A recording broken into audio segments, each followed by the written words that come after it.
Welcome back, everyone, to another deep dive. Today, we're going to be tackling a pretty hot topic, gender fluidity. Oh, yeah. We're going to explore how it intersects with history, and how some folks are reacting to it rather intensely, shall we say. Mm-hmm. Our primary source is an article titled The Forgotten Histories of Gender Fluidity, How MAGA-bros Reject Their Own Ancestral Myths in Their War on Wokeness by Dr. Jaime Hoerricks. Okay. Now, the title itself is pretty provocative, wouldn't you say? Yeah, it certainly grabs your attention. And I think Dr. Hoerricks is intentionally challenging some deeply held assumptions right from the start. Right off the bat. Yeah.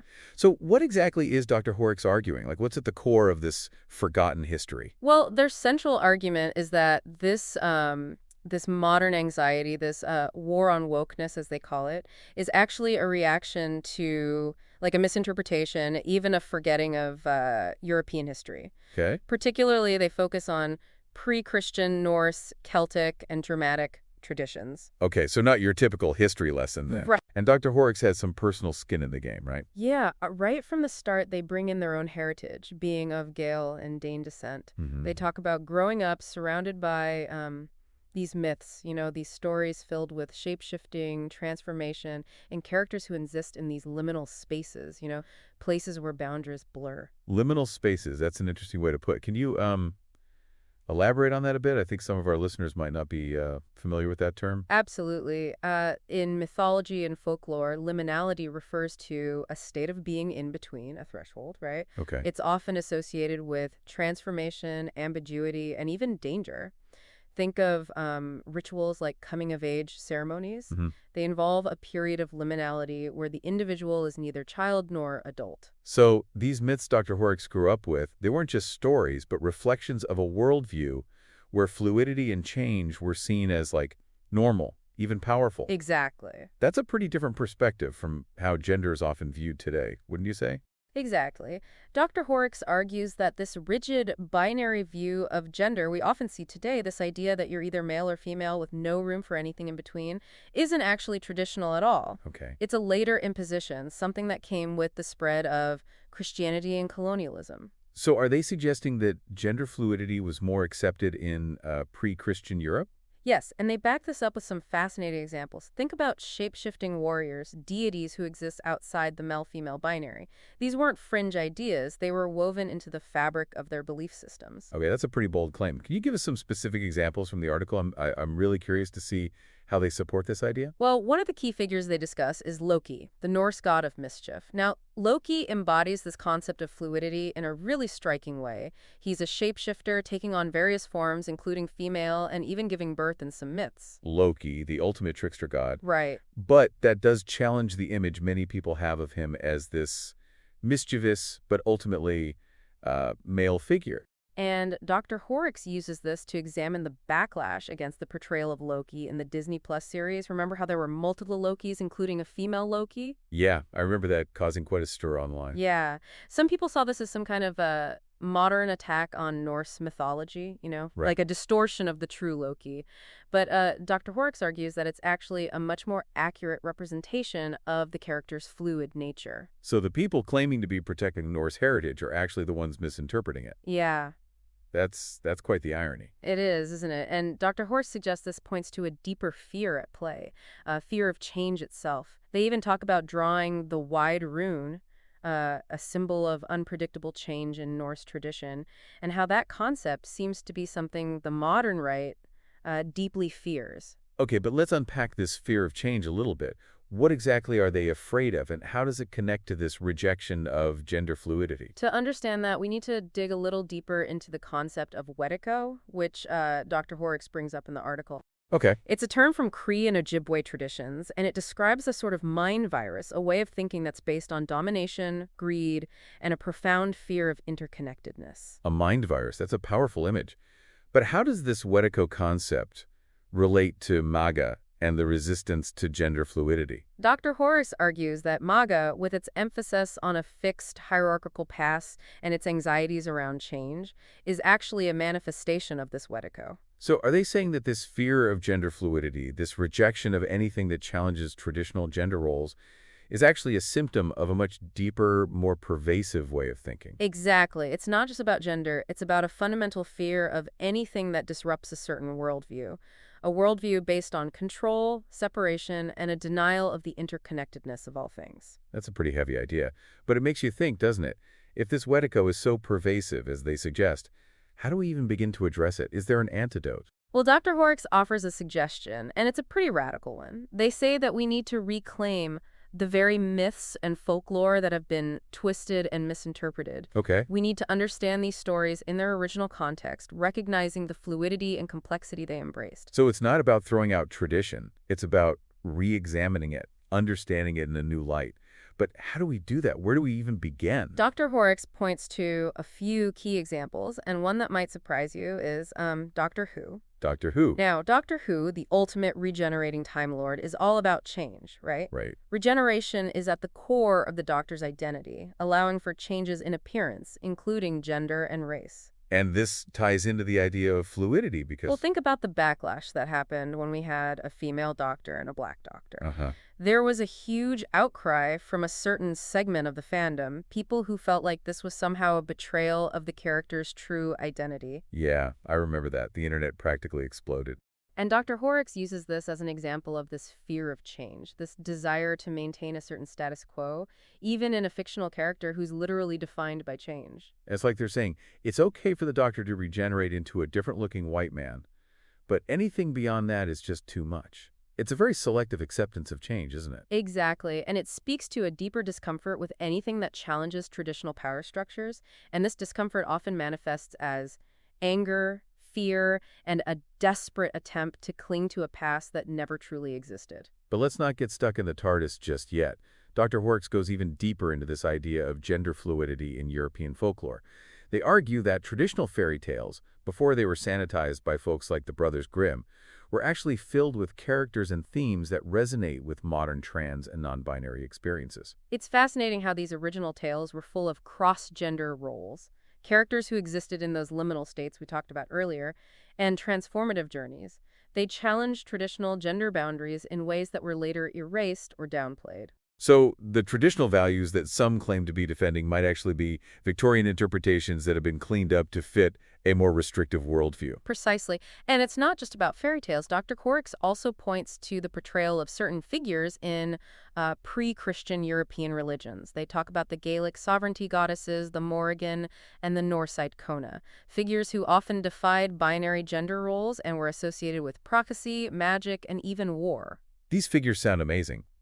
But what happened to them? Well, that brings us to another major turning point in European history, the arrival of Christianity. Ah, yes. The spread of Christianity and its impact on traditional beliefs and practices. What does Dr. Hoerricks say about that? Dr. Hoerricks argues that the arrival of Christianity led to a demonization of these figures and practices, framing them as, heretical or even demonic. Right. This wasn't just about religion, it was about imposing a new social order, one that emphasized hierarchy and control, often at the expense of individual expression and fluidity. So it wasn't just about converting people to a new faith? Right. It was about reshaping their entire understanding of the world, including their views on gender. Exactly. And they draw a fascinating parallel to the shifting portrayal of Lucifer in Christian tradition. Okay. He went from being the light bringer to the embodiment of evil. It's a deliberate rewriting of history, a way to instill fear and obedience. Right. And we see similar patterns in how pre-Christian figures associated with gender variance were demonized and cast out. Okay, so we're seeing how this fear of change, this need for control, played out on a historical level. Right. But Dr. Hoerricks also brings in a very personal element to this discussion, right? They do, yeah. They share some powerful personal experiences with bullies who tried to enforce conformity. Okay. And they connect this to, the broader societal pressure to fit within rigid categories.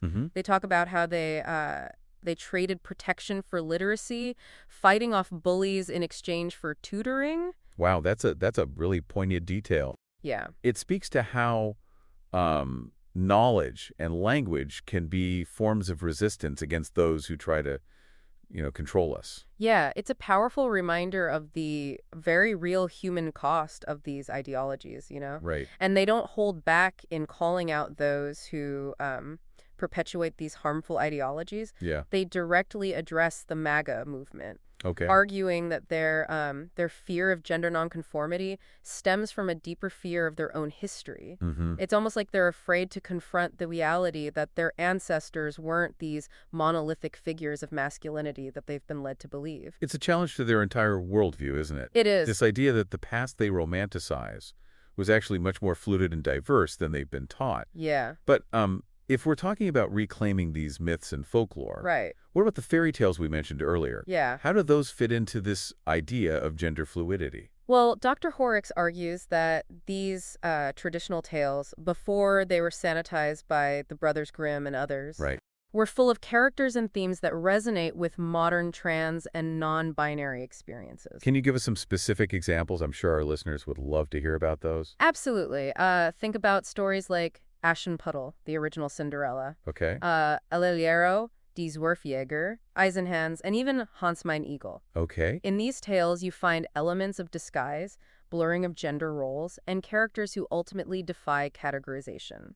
It's interesting that you mentioned Hans Mein Eagle because that story features a protagonist who is half human and half hedgehog. Yeah. It's not explicitly about gender, but it does touch on this idea of existing outside of conventional categories. Exactly. And that's what's so fascinating about these tales. They offer a glimpse into a worldview where identity wasn't so rigidly defined. Right. Where transformation and fluidity were accepted as part of the natural order. So are they suggesting that these sanitized Victorian interpretations of fairy tales are actually a form of historical revisionism? That's exactly what Dr. Hoerricks is arguing.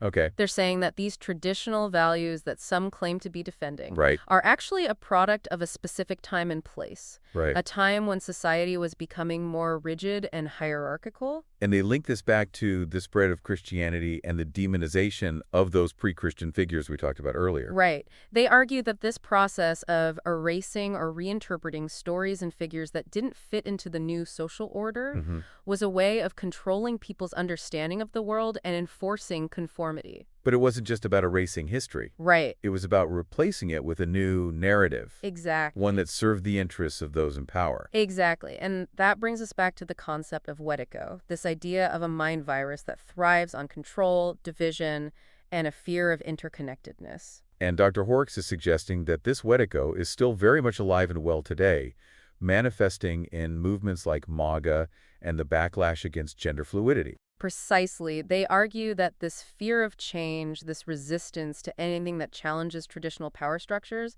is actually a symptom of this deeper spiritual illness. But if this Wetiko is so pervasive, as they suggest, what hope do we have? Is there a way to break free from its grip? That's where Dr. Hoerricks offers a glimmer of hope. Okay. And it comes back to the idea of reclaiming those very myths and folklore that have been twisted and misinterpreted. They argue that we need to understand these stories in their original context, recognizing the fluidity and complexity they embraced. So it's not just about reading these stories, it's about reading them with new eyes. Yeah. With an understanding of the historical and cultural forces that have shaped their interpretation over time. Exactly. It's about decolonizing our imaginations, breaking free from the restrictive narratives that have been imposed upon us. Right.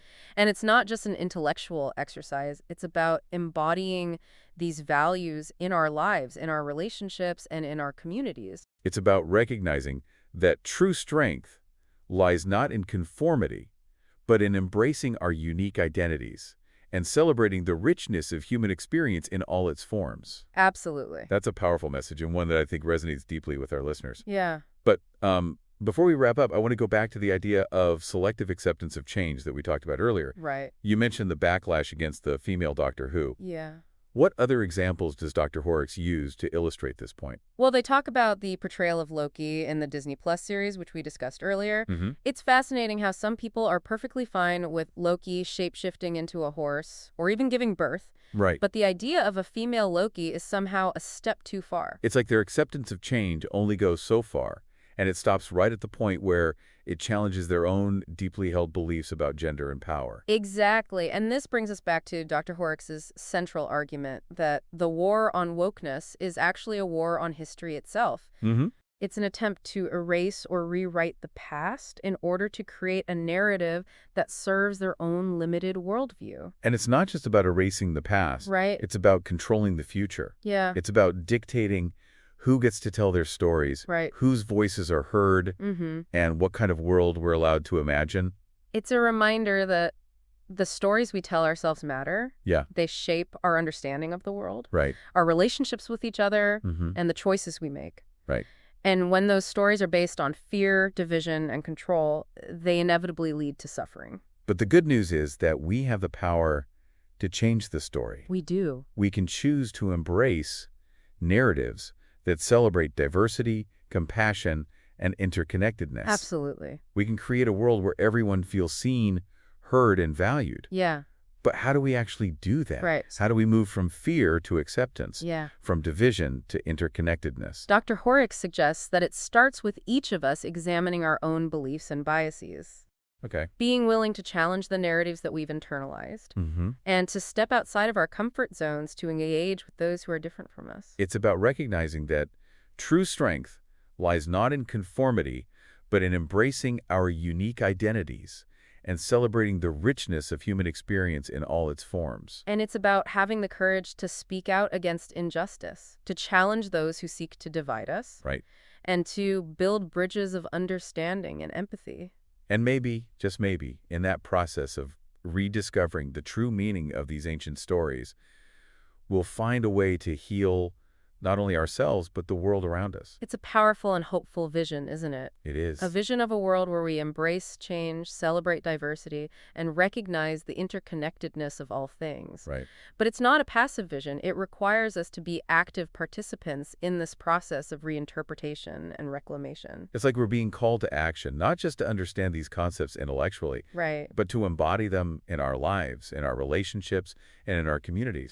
And that's where things get really exciting, Yeah. because it means that we all have a role to play in shaping a more just and equitable future. It sounds like we're being asked to step into the role of, like, modern-day mythbusters, Yeah. challenging the interpretations that have been passed down to us and uncovering the deeper truths hidden within these ancient stories. It's an ongoing process, and it's not always comfortable, right? Right. We might have to confront some deeply held beliefs, question the narratives that have shaped our understanding of the world, Right.